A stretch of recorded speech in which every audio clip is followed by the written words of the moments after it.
Good morning class. कक्षा 11वीं commerce विषय व्यवसाय अध्ययन का अध्याय 1 व्यवसाय की प्रकृति एवं उद्देश्य चल रहा था, जिसका आज 4th क्लास है।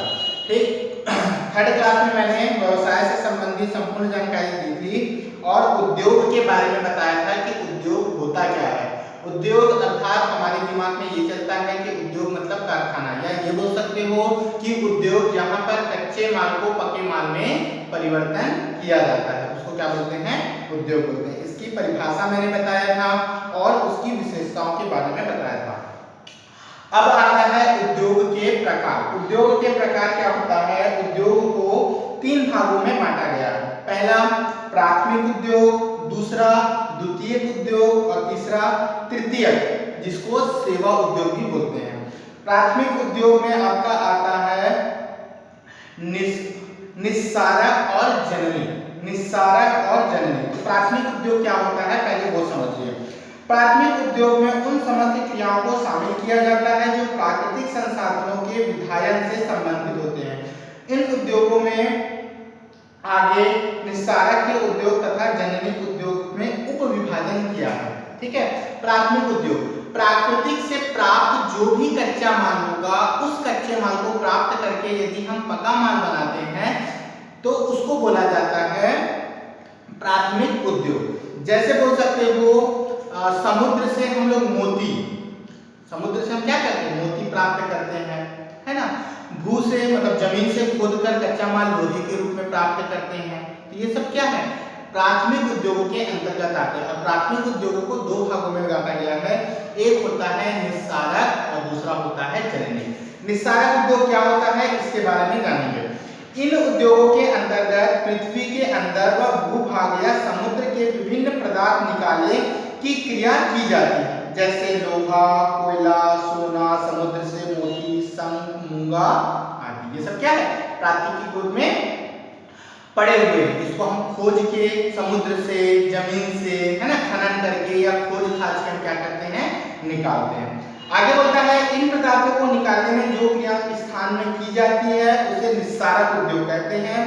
यह पदार्थ आधारभूत होते हैं, इसके द्वारा अन्य वस्तुओं का निर्माण किया जाता है। निस्सारक उद्योग से प्राप्त पदार्थों का सामान्यतः सीधा उपयोग नहीं किया जाता, अतः समस्त पदार्थ प्राकृतिक की गोद से निकाले जाते हैं या प्रकृति की ही देन होते हैं। दूसरा आता है जननिक उद्योग। जननिक मतलब नाम से ही जनन, अर्थात पशु और पक्षियों में, पशु पक्षी, पक्षी का मतलब है मुर्गी, है ना। पशु और पक्षियों में क्या करते हैं, विशिष्ट प्रकार की नस्लों में जनन कराके, प्रजनन कराकर उनकी संख्या में वृद्धि की जाती है ना। जैसे पोल्ट्री फार्म क्या होता है, वहां पर मुर्गियों में आपस में प्रजनन करा के उनकी संख्या में क्या की जाती है, वृद्धि की जाती है। उसी को बोला जाता है जननिक उद्योग। पढ़ रहा हूँ, सुना। इन उद्योगों के अंतर्गत वे आते हैं जो भूमि से कृषि संबंधी क्रिया जैसे खाद्य वस्तु तैयार करते हैं। अन्य उद्योग में कच्चा माल तैयार करते हैं, जैसे कृषि उद्योग, वन उद्योग, मत्स्य उद्योग, पशु उद्योग, फल उद्योग, है ना। पेड़ पौधे या आप ये बोल सकते हो पशुओं में, है ना, जंतुओं में विशिष्ट प्रकार की नस्लों में प्रजनन करवा के क्या करते हैं, उनकी संख्या में वृद्धि करते हैं और उनको बेचकर पैसा प्राप्त करते हैं। तो उसको बोला जाता है जननिक उद्योग। ठीक, उसके बाद आता है द्वितीयक उद्योग। द्वितीयक उद्योग से संबंध उन सामग्रियों से है जहां प्रथम चरण से ही उत्पादित किया जा चुका है। लौह अयस्क का खनन प्राथमिक उद्योग है, किंतु इस्पात का विनिर्माण द्वितीयक उद्योग है। द्वितीयक उद्योग जो 2 प्रकार के होते हैं, एक होता है निर्माण उद्योग और दूसरा होता है रचनात्मक उद्योग। निर्माण उद्योग सामान्य अर्थ में उद्योग शब्द का प्रयोग हम जब भी कहते हैं उसका आशय विनिर्माण उद्योग से होता है। उद्योग का मतलब विनिर्माण, मतलब जो भी वस्तु हमारे पास कच्चे माल के रूप में पड़ी है उस वस्तु को हम क्या कर देते हैं, पक्के माल में परिवर्तन कर देते हैं। हम यही समझते हैं कि उद्योग का मतलब होता है जहाँ पर वस्तु पैदा की जाती है, कच्चे माल को पक्का माल में बदला जाता है। आगे बढ़ता है, क्योंकि हमारे दैनिक जीवन में जो भी वस्तु उपयोग होती है उसकी पूर्ति विनिर्माण उद्योग से ही की जाती है।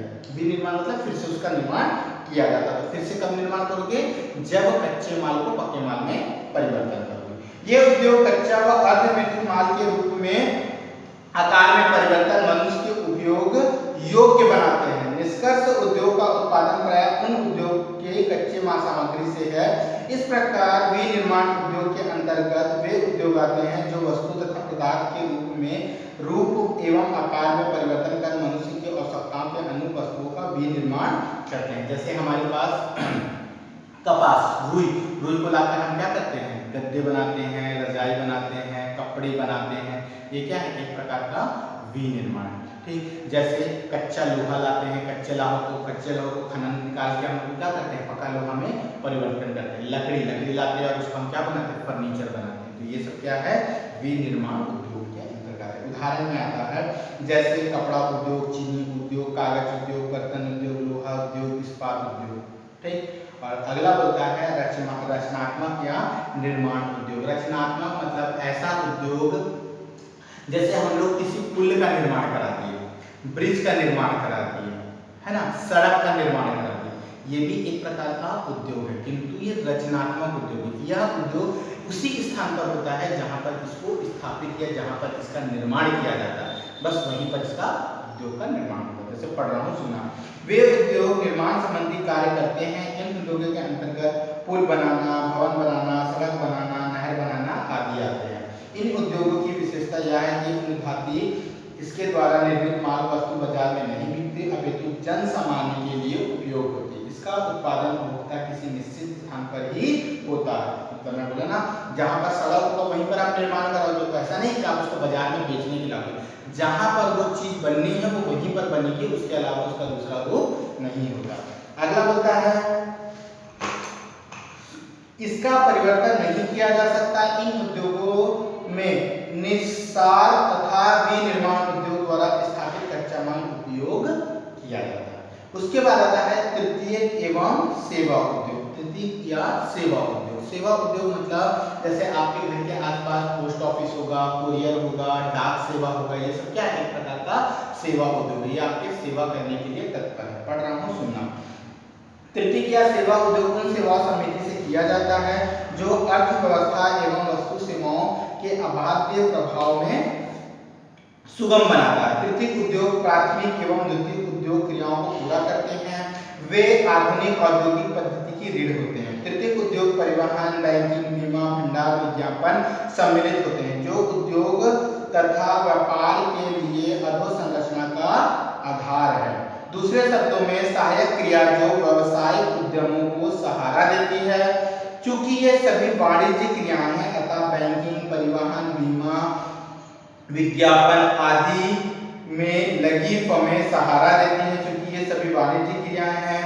अतः इसके अतिरिक्त सेवाओं के निष्पादन को स्पष्ट प्रचलन प्रकृत अंतर्निहित होता है। ठीक है, तो उद्योग के प्रकार में सबसे पहला था प्राथमिक उद्योग। प्राथमिक उद्योग में निस्सारक और जननिक उद्योग पढ़े।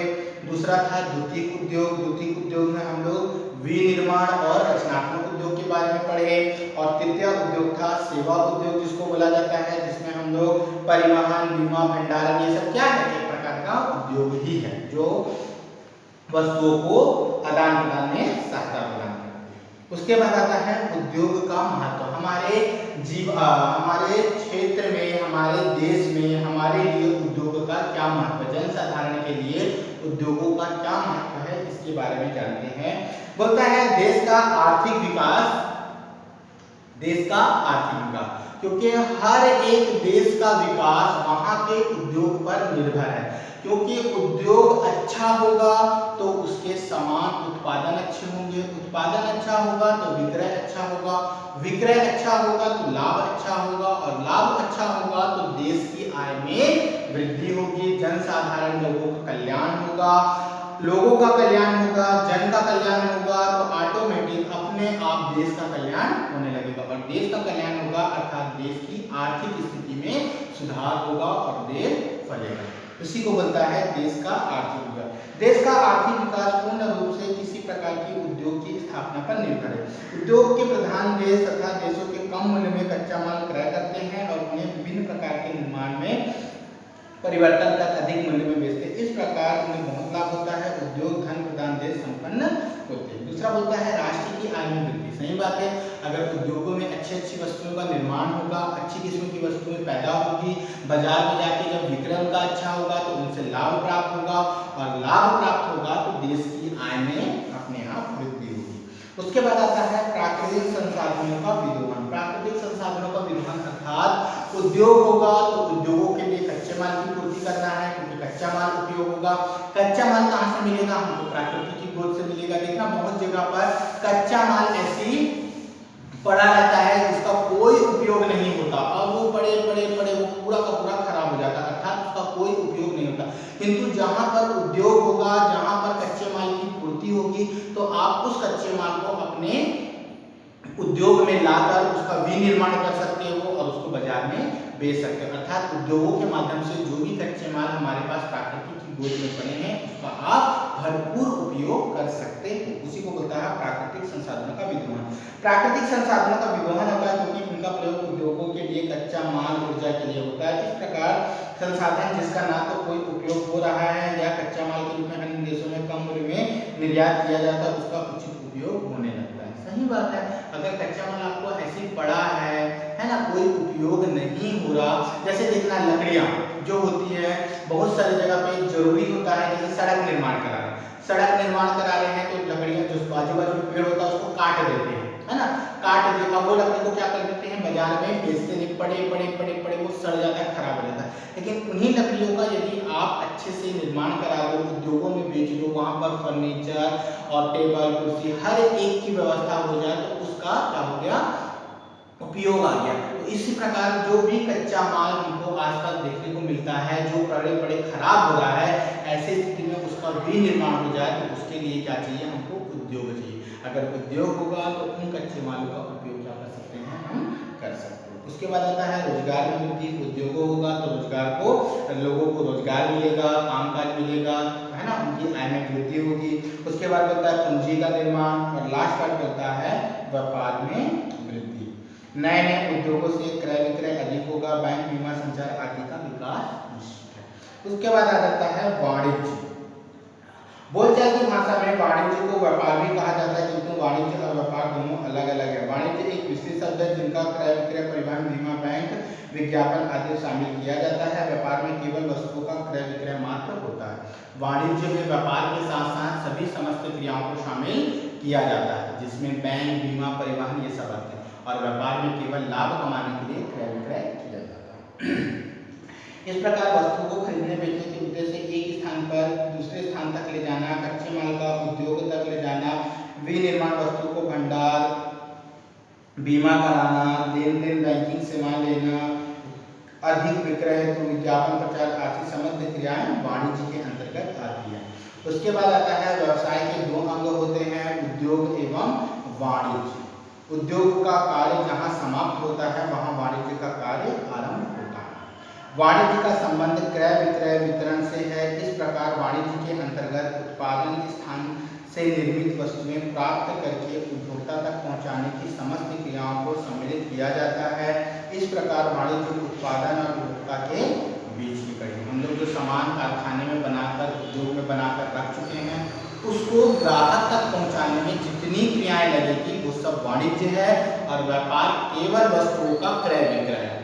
ठीक। उसके बाद आता है प्रोफेसर जेम्स स्टीफेंस के अनुसार वाणिज्य उन समस्त क्रियाओं का योग है जिसके द्वारा वस्तु के विनिमय को आने वाले व्यक्ति, स्थान, समय, वित्तीय बाधाओं को दूर किया जाता है ना। जहां पर व्यक्तियों मतलब व्यापार, स्थान से मतलब होता है परिवहन या बीमा, समय से मतलब होता है भंडार, और वित्त से मतलब होता है बैंकिंग, सभी बाधाओं को क्या करता है, दूर करता है। इस प्रकार वाणिज्य के अंतर्गत उत्पादन के स्थान, उपभोक्ता तथा उत्पादित वस्तु निर्माण माल में पहुंचाने प्रयुक्त सभी क्रियाओं साधनों को सम्मिलित किया जाता है। इसे संक्षिप्त में व्यक्त करते हैं। ठीक है। अब आता है वाणिज्य की विशेषता। वाणिज्य की विशेषता होती है व्यवसाय का अंग। व्यवसाय का एक प्रकार का अंग है, क्योंकि व्यवसाय में भी समस्त क्रियाएं होती है जो उत्पादित वस्तुओं को ग्राहक तक पहुंचाती है, और वाणिज्य में भी वस्तु को ग्राहक तक पहुंचाने में सभी क्रियाएं शामिल होती है। दूसरा बोलता है उत्पादन और उपभोक्ता के मध्य की कड़ी।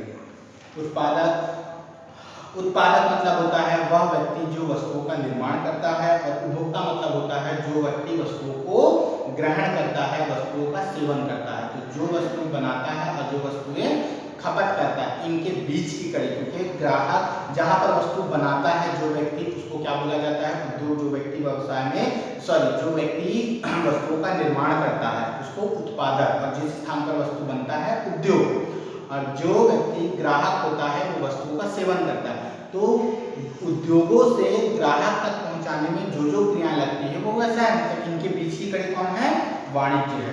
उसके बाद आता है उपयोगिता का सृजन। वाणिज्य संबंधी क्रियाएं द्वारा अधिक परिवर्तन व स्थान परिवर्तन द्वारा उपयोगिता का सृजन होता है। उसके बाद आता है वस्तुओं का हस्तांतरण। वस्तुओं का हस्तांतरण से मतलब होता है वाणिज्य के माध्यम से उद्योगों में जो निर्मित वस्तु होती है उसको ग्राहक तक पहुंचाने, मतलब वस्तुओं का क्या किया जाता है, हस्तांतरण किया जाता है ना। तो ये सब वाणिज्य की विशेषता है। उसके बाद वाणिज्य का महत्व है, इसको आप लोग पढ़ेंगे, और वाणिज्य के उद्देश्य और वाणिज्य के कार्य, इसको आप लोग पढ़ेंगे।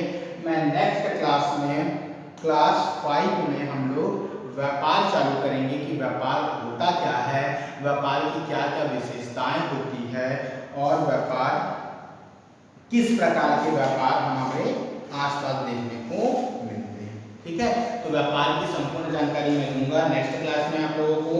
व्यापार क्या होता है, व्यापार की विशेषता, व्यापार किस प्रकार का व्यापार होता है, कितने प्रकार के व्यापार होते हैं, क्योंकि व्यापार के प्रकार होते हैं क्षेत्र के आधार पर, है ना, देश के आधार पर, वस्तुओं के आधार पर, कीमत के आधार पर, है ना, और क्या बोलते हैं, खपत के आधार पर। ये अनेक प्रकार के व्यापार के प्रकार होते हैं। क्षेत्र के आधार पर, स्थान के आधार पर, समय के आधार पर भी व्यापार होता है कि कुछ समय के लिए व्यापार होगा, उसके बाद इसका उपयोग हम व्यापार में नहीं करते। तो ऐसे व्यापार के प्रकार होते हैं जिसको हम लोग नेक्स्ट क्लास में पढ़ेंगे। इससे संबंधित जो भी जानकारी आपको पूछना होगा पढ़ लेना, ठीक है, पूछ लेना आप लोग। लेकिन वाणिज्य की विशेषता मैं बताया हूँ, महत्व और उद्देश्य आप लोग पढ़ेंगे, क्योंकि महत्व में वही पॉइंट फिर से रिपीट किया है जितना मैं अभी समझाया हूँ, वही पॉइंट समझ किया है, और उद्देश्य में भी बताया है कि किन उद्देश्यों के माध्यम से वाणिज्य की स्थापना की जाती है। नेक्स्ट क्लास में मैं आप लोगों को व्यापार के बारे में बताऊंगा कि व्यापार क्या होता है,